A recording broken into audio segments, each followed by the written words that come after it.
Let's wrap up our segment on the Acts of the Apostles. Actually, where I'm at right now, if one would journey up these steps, one would find themselves on a big rock. It was the ancient marketplace, the place where the Athenians, all the Greeks, would come and buy and sell things. And they would also give way to public discourse, meaning that different philosophers, you maybe have heard of Socrates or Plato, Aristotle, these might have been the very people who would have spoke from here on various subjects. Well, Paul gets his turn. It's interesting. Paul talks about himself as being all things to all people. He's very well educated, he's very passionate, and he tries to basically bring the gospel to everyone in whatever means is helpful.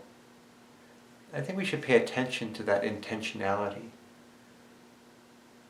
That Paul, who has discovered Christ, desires everybody to know him, and everything he does has this intention of allowing people to know the joy, the peace, and the love of Christ. So here we experience on this place right here, where Paul speaks very eloquently. So let me describe this from Scripture itself, from the Acts of the Apostles.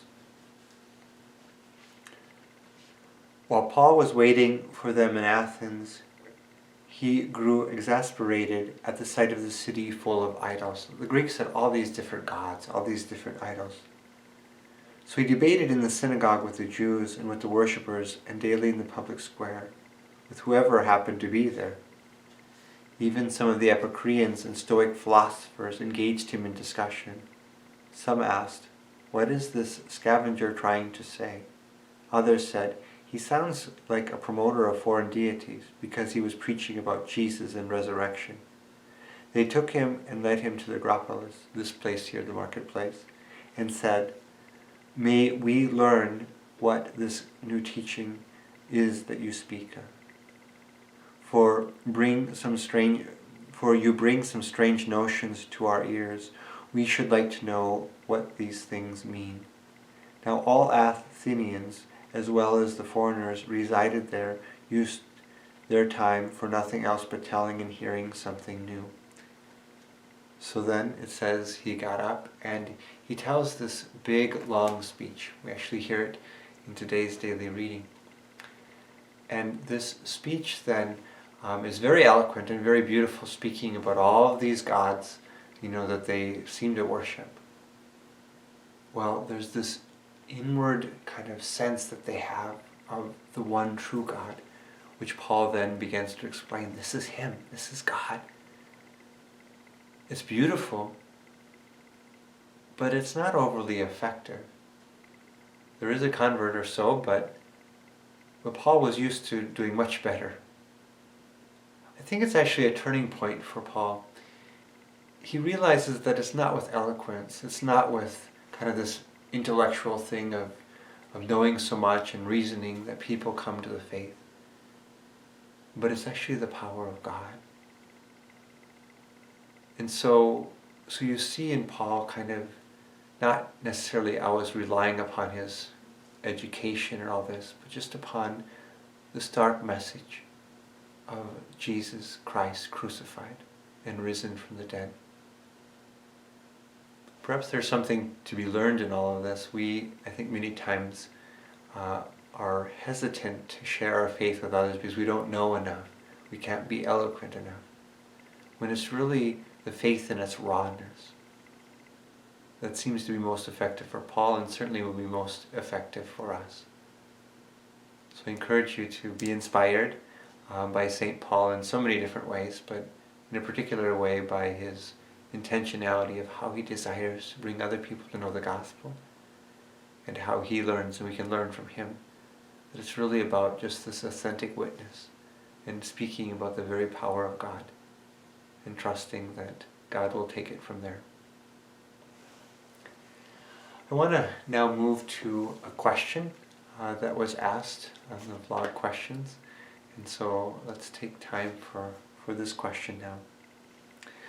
The present study, which is one of the things that you can find on Form. There's lots of amazing things on Form, that subscription that we have. You can find it on our webpage. Reflects upon the wisdom of the Book of Wisdom in 1621. It refers to man as giving, basically that as people ate the manna, this was that bread that was spread across the desert floor that God gave the people when they were wandering in the desert, that whatever this manna tasted like, whatever they ate, it tasted like whatever they wanted it to taste like. Okay? The question is, like the manna changed from taste like sweet to something and meat to another? Yes, that is exactly what it means, the sense that as people ate it, that it took on this sense of whatever they desired. It was a way that God really was loving people individually, trying to feed them with exactly what they need. Is there another passage that explains this? This goes back to the teaching that the Eucharist gives us grace depending on the needs of each of us. Yeah, there is a certain sense to where the Lord does give us His very self, and when He gives us His very self, it's what we need. Why don't we actually turn to that passage and just listen to it, taken from the Book of Wisdom. Instead of this, you nourished your people with the food of angels, and furnished them with bread from heaven, ready to hand, untoiled for, endowed with all delights and conforming to every taste.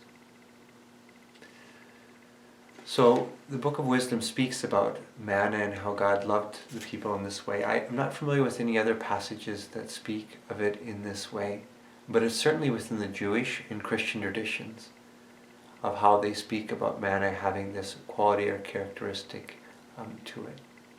So great kind of point and question.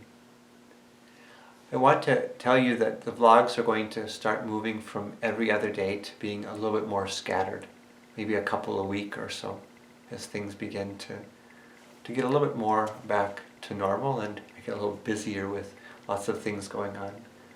But anyway, thanks for joining me and have a beautiful day.